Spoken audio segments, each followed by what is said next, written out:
ஜோதிட ஆர்வலர்கள் அனைவருக்கும் என் அன்பு வணக்கங்கள். மீண்டும் உங்களுடன் பேசுவதில் நான் மிகுந்த மகிழ்ச்சி அடைகின்றேன். இன்று உங்களுடன் ஒரு ஜாதகத்தில் ஒரு ராசி கட்டத்தில் புதனும் சனியும் சேர்ந்திருந்தால் என்ன பலன் என்பதை குறித்து பேசுவதற்கு முன்னால், இன்றைக்கு நாடு முழுவதும் மிக பரபரப்பாக பேசப்பட்டு கொண்டிருக்கிற சிதம்பரத்தையும் திருப்பதியும் ஒரு 2 நிமிடம் ஒரு பார்வை பார்த்து விடலாமா?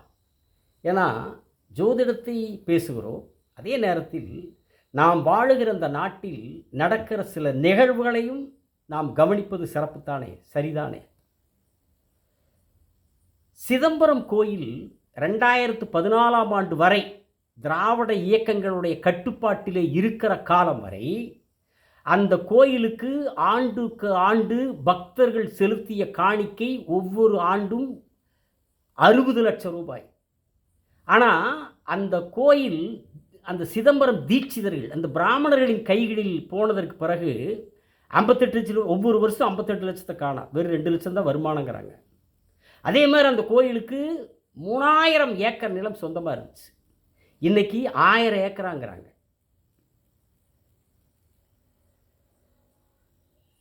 இப்படிப்பட்ட இந்துத்துவா பாசிசவாதிகள் தான் இந்த நாட்டில் திராவிட இயக்கத்தையே ஒழிக்கிறேன்னு தெரிஞ்சிட்டு இருக்கிறாங்க. சரி, திருப்பதியில் உலக புகழ்பெற்ற லட்டு, நடராஜ பெருமானுடைய கோயிலில் இப்படிப்பட்ட அக்கிரமன்னா, அங்கே நாராயணனுடைய கோயிலில் எல்லோரும் உலகம் பூரா விரும்பி சாப்பிடுகிற எல்லா மதத்துக்காருமே விரும்பாங்க திருப்பதி லட்டுன்னா. அந்த லட்டுக்குள்ளே மாட்டுக்கொழுப்பு போட்டு செய்கிறாங்கன்னா, அதில் இன்னொரு ஒரு மன வேதனை என்னென்னா, அந்த லட்டையெல்லாம் யார் செய்கிறாங்கன்னா தொலைக்காட்சியில் காமிச்சாங்க, ஐயரிலே தான் செய்கிறாங்க, எல்லாம் பூணூல் போட்டிருக்கிறாங்க, பிராமணர்களே தான் செய்கிறாங்க. அவங்க சைவம் சாப்பிட்றவங்க, கறி சாப்பிட மாட்டாங்க. எப்படி மாட்டுக்கொழுப்பு போட்டு மனசாட்சி இல்லாமல் செய்கிறாங்கன்னு ஒன்றும் புரியல. அந்த கோயிலுடைய ஒரு தலைமை முன்னாள் அர்ச்சகர் அவர் நேர்மை எல்லாத்தையும் சொல்லியிருக்கார், இதெல்லாம் தெரிஞ்சே நடக்குதுங்கிறார். அதனால தான் திருவள்ளுவர் பிராமணரை பற்றி சொன்னார், மரப்பினும் ஒத்துக்குழலாகும் பார்ப்பான் பிறப்பொழுக்கம் குன்ற கெடும்னார். அதாவது மறை ஓதுவான் கற்ற மறைப்பொருளை மறந்துவிட்டாலும் கூட அதனை மீண்டும் ஓதி கற்றுக்கொள்ளலாம், ஆனால் மறை ஓதுவானுடைய குடிப்பிறப்பு ஒழுக்கம் குன்றினால் கெடும்னார். குடிப்பிறப்பே கெடும்னார். அவன் வேதம் சொல்லக்கூடிய பிராமணர்கள் அந்த மறையை, அந்த வேதத்தை மந்திரத்தை மறந்துட்டான் கூட மறுபடியும் படித்து மறுபடியும் ஞாபகத்தை கொண்டு வந்து கற்றுக்கலாம். ஆனால் ஒழுக்கம் கெட்டுட்டா குடிப்பிறப்பே கெட்டுன்றார் திருவள்ளுவர். ஒரு பிராமணன் செய்ய ஒழுக்கு கெட்டு நடந்தால் அவனோட குடிப்பிறப்பே கெடுங்கிறார் திருவள்ளுவர். 2000 வருஷத்துக்கு மேலே எழுதி வச்சிருக்கார்.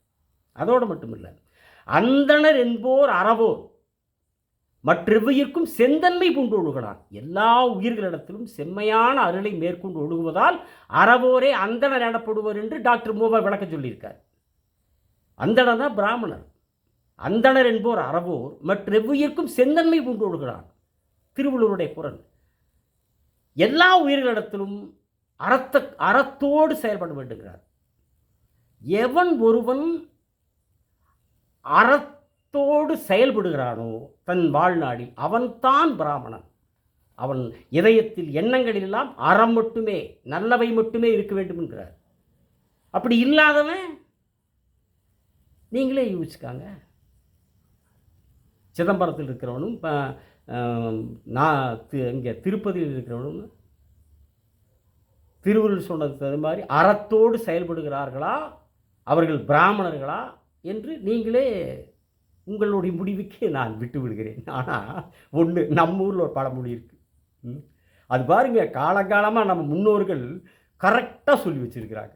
என்ன, கொடுமை கொடுமைன்னு கோயிலுக்கு போனால் அங்கே 2 குடும்பம் டிங்கு டிங்குன்னு ஆடுதாமாங்கிற சொல்லியிருக்காங்க இல்லைங்களா?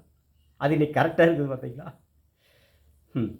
சரி, கனத்த இதயத்தோடு நாம் புதன் சனியினுடைய சேர்க்கையினுடைய பலன்களை மிகச் சுருக்கமாக உங்களிடத்திலே சொல்லுகிறேன். சனி யாரோட சேர்றாரோ அந்த கிரகத்தோடைய உயிர்காரத்துக்கு எடுப்பார், பொருட்காரத்துக்கு கொடுப்பார். அது என்ன உயிர்காரகத்துவம், உயிர் எடுத்துருவாரோ அப்படின்னு யாராவது ஜோதிடத்தை பற்றி அறியாதவர்கள் நினைத்தால் அவர்களுக்கு விளக்கம் சொல்கிறேன். அப்படி இல்லை. ஏன்னா ஆயுளுடைய நாயகன், ஆயுளை தருகிறவரே சனி மகான் தான். உயிர்காரகத்துவம் என்றால் ஒரு கிரகம், புதன் சனியா, புதன் உயிர்காரகத்துவம் என்றால் யாரை குறிப்பார்? தாய் மாமனை குறிப்பார், மாமனுடைய வகையாராக்களை குறிப்பார், நண்பர்களை குறிப்பார், காதலை குறிப்பார், கூட்டாளியை குறிப்பார். அப்போ இவங்கள் மூலமாகலாம் கெடுதலை கொடுப்பார் நம்மளுக்கு. நீங்கள் பெரும்பாலும் பாருங்கள், புதன் சனி சேர்க்கை உள்ள ஒரு ஜாதகர் அவருடைய நண்பர்களாலேயே வாழ்க்கையே தொலைச்சிருப்பாங்க நண்பர்களாலேயே.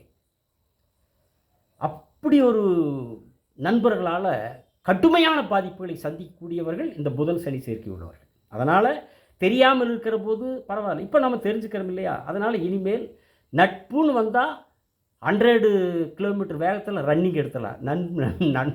வேண்டாண்டா நண்பா அப்படின்னு சொல்லிட்டு கிளம்பிடலாம். ஏன்னா அது பெண்ணாக இருந்தாலும் சரி தோழி ஆகாது, ஆணாக இருந்தாலும் தோழன் ஆகாது. புதன் சனி சேர்க்கை இருக்கிறவர்கள் நண்பர்களால் மிக கடுமையான பாதிப்புகளை சந்திப்பார்கள். கெட்டவனை தான் இப்போ பெண்ணாக இருந்தால் கெட்ட நண்பி தான் வருவா, அப்படி ஆணாக இருந்தால் கெட்ட நண்பன் தான் வருவான். என்ன இந்த உயிர்காலத்தை சனி மகான் பாதிப்பார். அடுத்தது காதல். ஆஹா, காதலித்தா என்ன ஆகும்? காதல் என்ன ஆகும்? காதல் காதல் காதல் காதல் போயின் சாதல் சாதல் சாதல்னு மக்களுக்கு சொன்னார் அல்லவா, அந்த மாதிரி ஆயிடும். அதனால் பெண்ணுக்கு வருகிற ஆண் காதலனும் சரி, ஆணுக்கு வருகிற பெண் காதலனும் சரி, கெட்ட காதலனாக கெட்ட காதலியாகத்தான் இருப்பார்கள். அப்படி காதலனும் ஆணுக்கு காதலியோ பெண்ணுக்கு காதலனோ வந்தால் நீங்கள் என்ன சொல்லிடணும் தெரியுமா? காதலிக்க நேரமில்லை அப்படின்னு சொல்லிட்டு நடை கட்டிடணும். ஏன்னா மிகப்பெரிய அவமானங்கள் காதலனாலோ காதலினாலோ, கெட்ட பெயர், அசிங்கம், அந்த காதலினால் ஊருக்குள்ளே வெட்டிய அது நடக்க போகிறதும் இல்லை, கெட்ட பேர் வரும். சரி, இது வரைக்கும் தெரியாமல் இருக்கிற வரைக்கும் ரைட். இப்போ நாம் தெரிஞ்சுக்கிறோம். அதனால் யாராவது வந்தால் குட் பை, எனக்கு காதலிக்கக்கூடிய ஐடியாவே வாழ்க்கையில் இல்லைன்னு சொல்லிட்டு கிளம்பிடுங்க. சரியா? மனதை கட்டுப்படுத்தி கொள்ளுங்கள். கிரகம் அந்த நிலை உருவாக்கும். தெரியாதவர்கள் செய்து விடுகிறோம், இப்படி இப்போ தெரிஞ்சுக்கிறோம், அதிலிருந்து நம்ம விலகி போய்க்கலாம். துஷ்டனை கண்டால் தூரம் விலகுங்கிற மாதிரி காதலை கண்டால் காத தூரம் ஓடி போய் விடலாம். சரி, அடுத்தது மாமா வர்க்கத்தால் சங்கடங்களும், மாமா வர்க்கத்துக்கு சங்கடங்களும் ஏற்படும். சரிங்களா? அது ஒரு உயிர்காரத்துவம் அல்லவா? மாமா உயிர், அதையும் பாதிப்பார். அவங்க மூலமாக சங்கடம் அல்லது அவங்களால சங்கடம் ஏற்படும். ரைட். அப்புறம் கூட்டு தொழில் மூலமாகவும் பெருத்த ஏமாற்றத்தை சந்திப்பார்கள். நீங்கள் கேட்கலாம், நீங்கள் என்ன சொன்னீங்க? உயிர்காரகத்துக்கு தானே பாதிப்பார், கூட்டு தொழிலுங்கிறது இது பொருட்காரத்துவம் இல்லையா, இதை எப்படி பாதிப்பார் நீங்கள் கேட்கலாம். கூட்டு தொழில் அங்கே யார்? கூட்டாளி அல்லவா?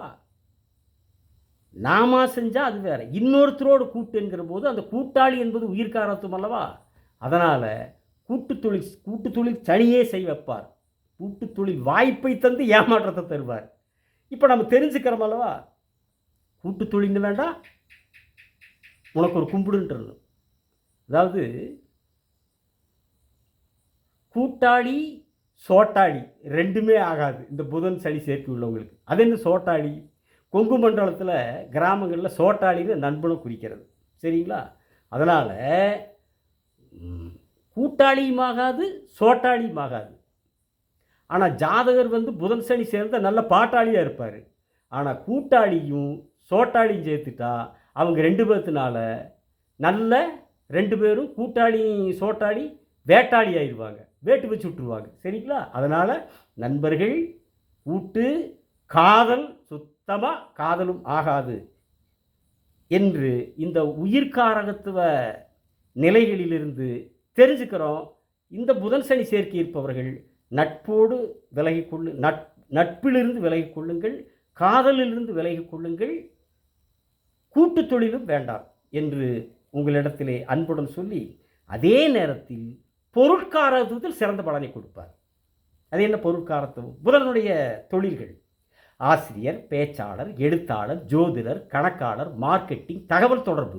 இப்படிப்பட்ட புதனுடைய காரகத்துவங்கள், புதன் ஆசிரியர், தகவல் தொடர்பு, பேச்சுக்கு, எழுத்துக்கு, எல்லாத்துக்கும் இருக்குது அல்லவா. இந்த இந்த இந்த தொழில்களெல்லாம் சிறப்பாக தருவார். அதில் அது இது ஆசிரியரோ, பேச்சாளரோ, எழுத்தாளரோ, மார்க்கெட்டிங்கோ, தகவல் தொடர்போ, கணக்காளரோ, ஜோதிடரோ, என்ன தொழில் சனி அந்த உங்களுக்கு மேன்மையை தருவார் என்பதை லக்னாதிபதியும் பார்க்கணும். யாருடைய ஜாதகத்தில் புதனும் சனி சேர்ந்திருக்கிறார்களோ அந்த ஜாதகத்தினுடைய லக்னாதிபதியும் பார்க்கணும், லக்னத்தையும் பார்க்கணும்.